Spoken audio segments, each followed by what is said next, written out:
එන්නම් හම්බෙන්න වෙන්නේ නැහැ බං. ඒ මොකද ඒ? උඹ හෙට කොහෙවත් යනවද? ඔව් මං හෙට ගමට ගිහිල්ලා එන්න කියලා.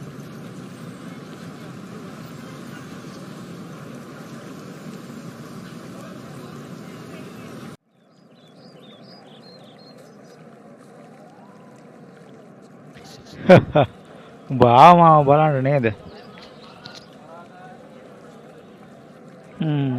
ඔව් ඔව් ඔව්.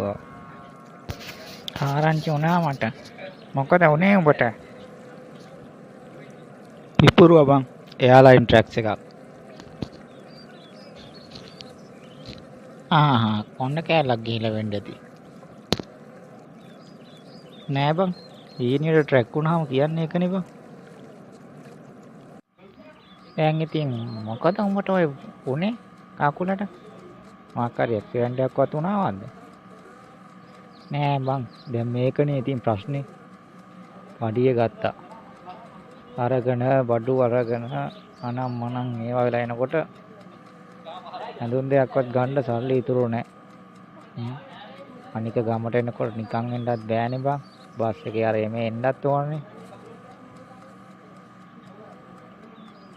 ඉතින් මං ඉතින් කල්පනා කරලා බැලුවා මොකද කරන්න කියලා. ගත්තා බෑන්ඩේජ් එකක්. වෙලා ගත්තා කකුල. අනික බං ඔය ලෙඩා දුකා වගේ ඉන්නකොට ලෙඩකින් කිසිම දෙයක් බලාපොරොත්තු වෙන්නේ නෑනේ බං මිනිහෙක්.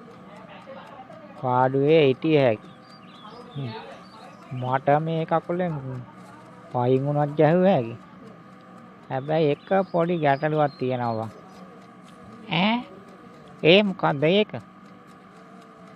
දැන් ඉතින් දවස් 5ක් 6ක් මෙහෙ ඉන්නවනේ බං.